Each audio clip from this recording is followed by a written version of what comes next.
Now, I'm moving us up right now to my little story. This is my bar mitzvah Shabbat, so I can talk about anything I want. All right? Okay. So this is an interesting aside because it's a cute little story, and I want to share it with you. It is involving my mother's aunt. A lot of you knew my mother. She passed away. It was 2005. My aunt passed away just about 30 years before that, in 74, 75. But 75. So this is an incident that took place shortly before she actually passed away. So just this July, the widow of the famous president of Egypt, Anwar Sadat, passed away, Jehan Sadat. And she was really, in many ways, a great personality in her own, widely claimed for helping him in his role in making peace with Israel. And she was a figure of achievement on her own, especially in advancing women's rights in Egypt.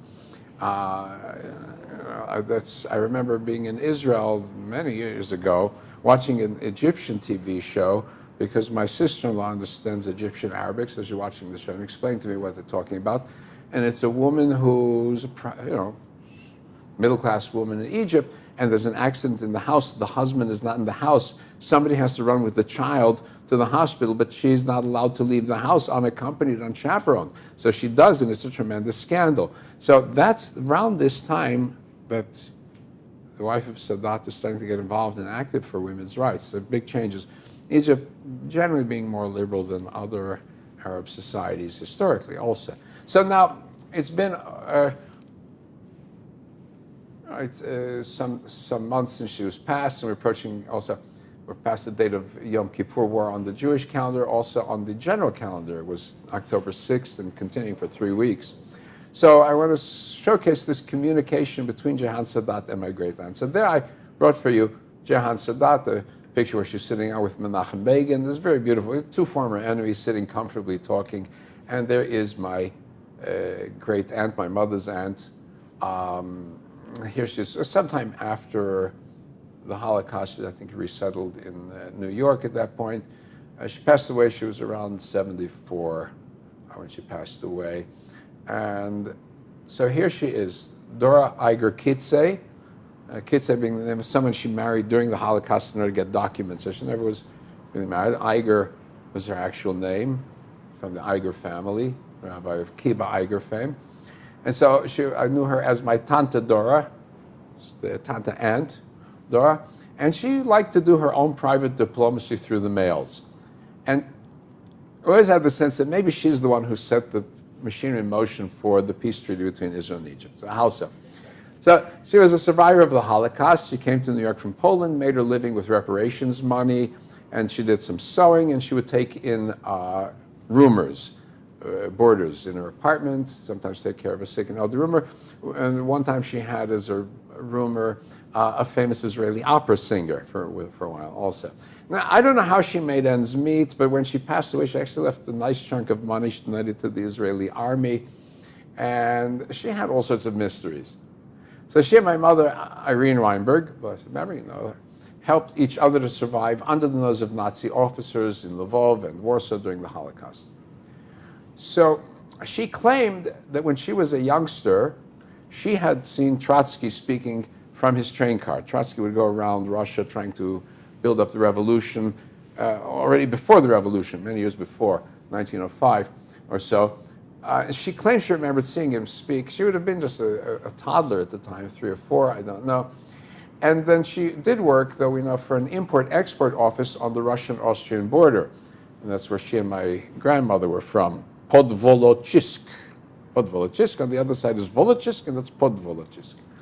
So it was a border town, very important because the trains in those towns, the Austrians had different size rails than the Russians had, so they had to stop at the border, unload everything, and reload. So there was a lot of business in the import-export at that one spot, and she was working for a company. So she always said she was a Jewish gypsy. She liked to identify with that. She was always sort of wanted to be sort of this off, like the British like this type, a little bit eccentric, right? You see that? So she dressed that way, and she told future from cards. my mother told me she was frightened because Tante Dora called the future too well too often. So my mother was able to save photographs, little tiny photographs, and I was able to scan them, enlarge them. So I'm putting this up on the screen. Now it's colorized. There's a website, myheritage.com. If you have family photographs, they'll colorize it for you. And it's not a bad job from black and white. They also do something else. They can actually make it look 3D as if the people are alive. I've done that. It's scary, so I don't want to do it. But this is, and I can enlarge this for you a little bit, and you can see her on the porch. This is probably, I'm thinking in Bolachov, which is a town to the south of Lvov, because the family had moved there for a while. My grandfather passed away, and she came in to help them out. And there she is with her deck of cards, her kerchief, and she's either she's telling the future or she's winning the game, one or the other. So she was very resourceful, and she was also a prankster to boot. And so here's an account really from my mother's story, where my mother had gotten an apartment that was actually used by German Nazi officers, and since they thought that she was loyal, the administration brought her in just to be caretaker for the apartment in exchange for a free room and board. Okay, so she then hid her aunt in a closet inside the apartment of the Nazi officers. And my aunt would only go out of the closet during the daytime when the officers were away at night. In the evening, she had to hide in the closet. And the officers, like true German Nazis, were officers and gentlemen. They're very important about following law. Very particular characteristic of Germans. Everything by law. They never touched my mother and never went into a room. Now, even in times of persecution, I say my aunt was a prankster, had its light moments. My mother came home once. She came back to the apartment, couldn't find her aunt. She called her, she didn't answer. And the officers weren't there either. So she was in a panic. Maybe somebody betrayed them and carried off her aunt. So she searched high and low throughout the apartment and then went to the closet. And as she was going through the clothes, a hand touched her from behind, and she jumped. Her heart dropped. It was her aunt playing a prank on her. A wonderful time to play a prank. Another time, the officers brought back a turkey, and they asked her to cook it for them. They were going to take it back home for the holidays. So my mother was in a panic state. She was a very good artist. She was a very good vocalist, but she could not cook. So she agreed, but on the condition that the officers just don't go into the kitchen, don't bother me in the kitchen. You stay out. And they listened. Agreement is agreement. And then her aunt snuck in to start cooking. And now all the time the officers are asking, well, what's with the turkey? What's with the turkey? My mother would pop out and with the apron and smeared gloves to show that she was working, says, just wait patiently. And then when the turkey was cooked, gave it to them. They went off for the holidays. That's one of the little stories with my aunt. So as the war ended, they had to split up. My aunt, Dora, found safety in a small Polish village. And she blended in very well. She was very proud. She spoke Ukrainian perfectly, she spoke Polish perfectly, she picked up Russian. She was multilingual. So after the Kielce massacre, which was about a year after the end of the Holocaust when Poles turned against Jews, my mother decided it was high time to leave Poland, and she found her aunt, and she had to convince her almost by force to leave. My aunt was doing a very good business in that village. So here's a photograph. I don't know if it's from that, but it looks like from that period, where she's sitting here. Looks like she's got some carpets set out here. They're the local natives, and there she is in her scarf, and there's some child next to her. I believe that's her just from the face, as best I can make it out. All right, so that may have been her in that period, in that village. Who knows? Who knows? I would try to piece back, put history back together. So her prime occupation, she came back, settled down, her prime occupation was letter writing. And she began writing to local and political figures on topics under the sun, all topics.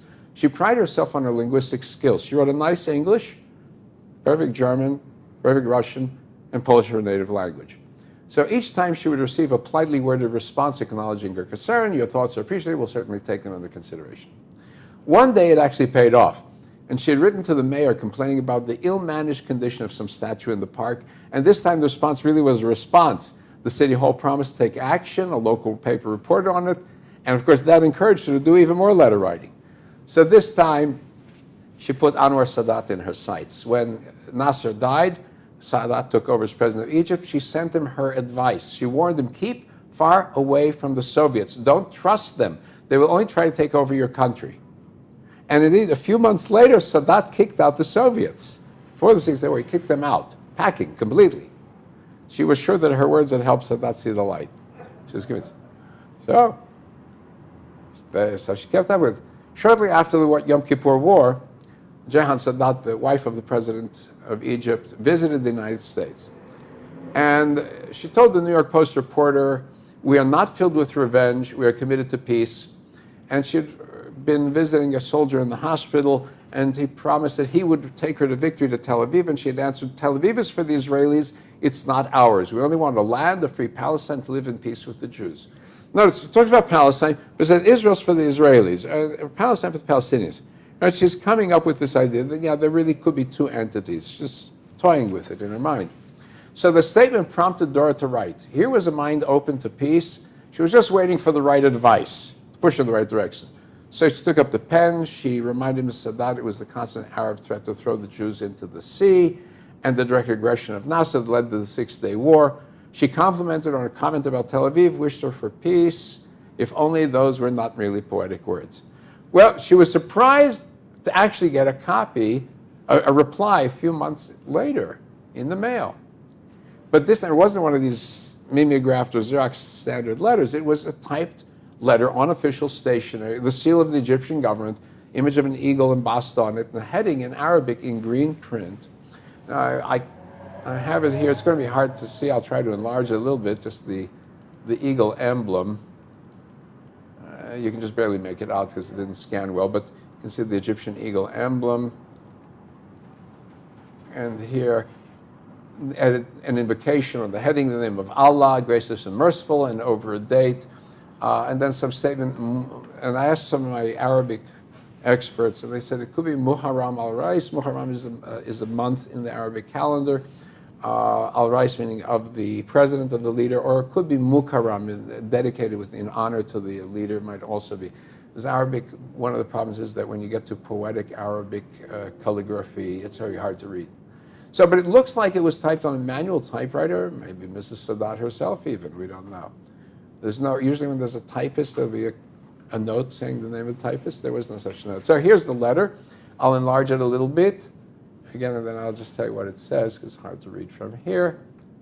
And you can see, all right, and there is Jehan Sadat, Jehan El Sadat, and the name there, return address, very nice. So let's go. And what did she say? Dear Mrs. Dora Kitzay, I've received your message concerning what was written in the New York Post and your own impressions. I would like to inform you each country has its own style in solving its problems. Israel, as I wish you to bear in mind, depended on violence and intimidation to usurp Sinai, Jerusalem, Gaza, the West Bank of Jordan, and other Arab territories. She also perpetrated assassinations at Deir Yassin, bombed school children, dismissed unarmed civilians from their homes. That's the standard Arab accusation. Arabs, on the other hand, and with the support of the United Nations, have resorted to most honorable means to liberate their lands. The United Nations did not support them, but it sounds good. We Arabs are not sadists or savages, as you have mentioned in your message, but we are people who have great faith in their God and their land, not ready to give up an inch of our land, and at the same time we believe in cooperation leads to human prosperity. President Sadat has tried all peaceful means to settle the dispute, but in vain. Our demand is clear and just, and that is restoring our land usurped by Zionists, note the lowercase z. We wish for peace, justice, and prosperity with my best wishes. Yours sincerely, Jehan El Sadat. Now she talks about return the land. What Sadat made a point of was that he only asked for the actual territories that had been under Egyptian control. He never asked for anything past that. Did not ask for anything with the Gaza Strip. The Israelis were happy to give it to him. Did not want. It's not. I'm on the border. I'm going by the law. Whatever is with the West Bank, they had a signed letter. We should agree on something. Not my business. And he really stuck to that. So Dora was not satisfied. On the one hand, Mrs. Sadat spoke of peace. On the other, she repeated the old canards, and it required a reply. And this, my aunt kept a photocopy of her letter in English, and so I will just read it to you quickly. I thank you, value your answer. I didn't find in it anything new, nor an answer to any of my questions.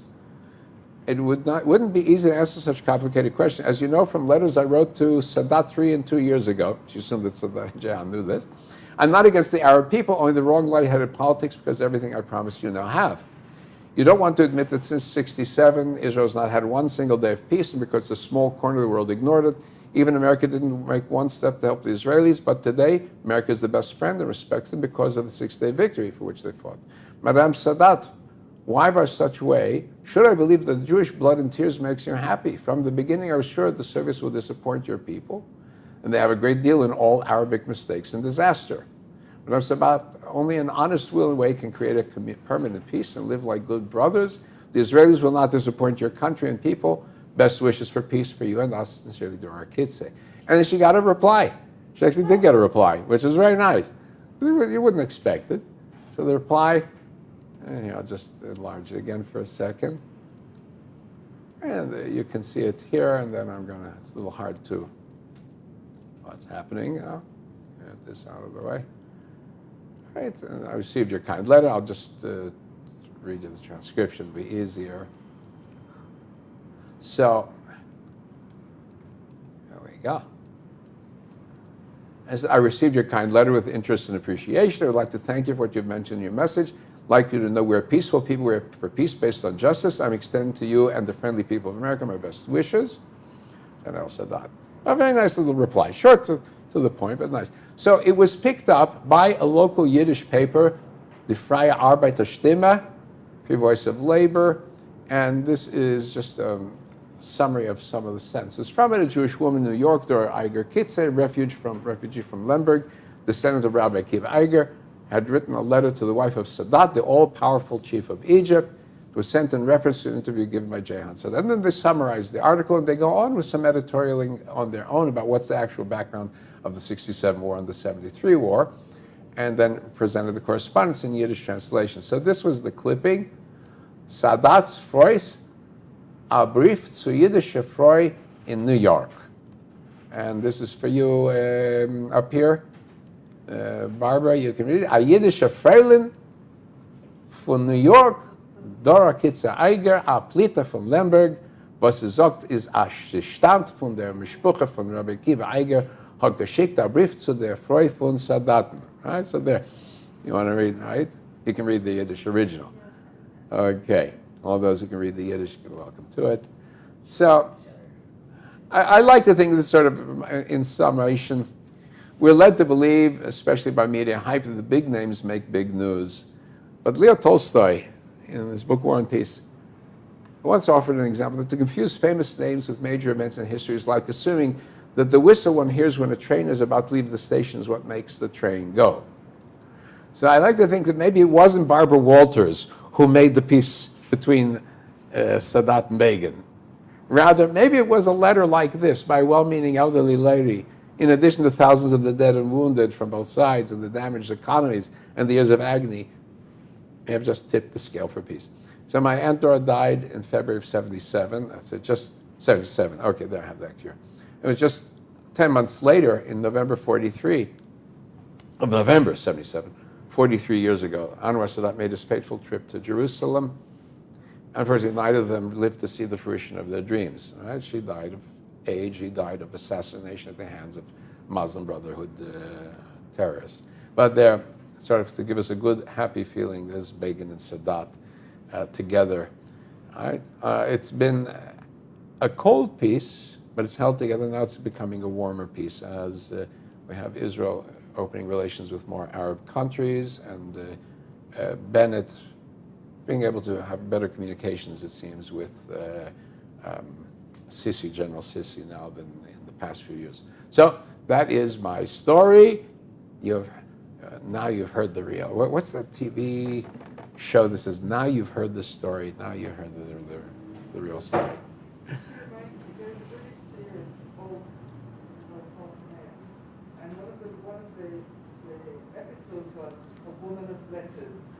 A lady of letters.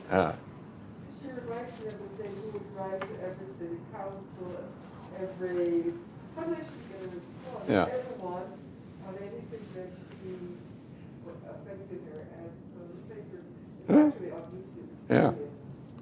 She was very proud. She would copy all the letters she sent out and show it to me in German, and she'd show me what she wrote in English and Russian and so on.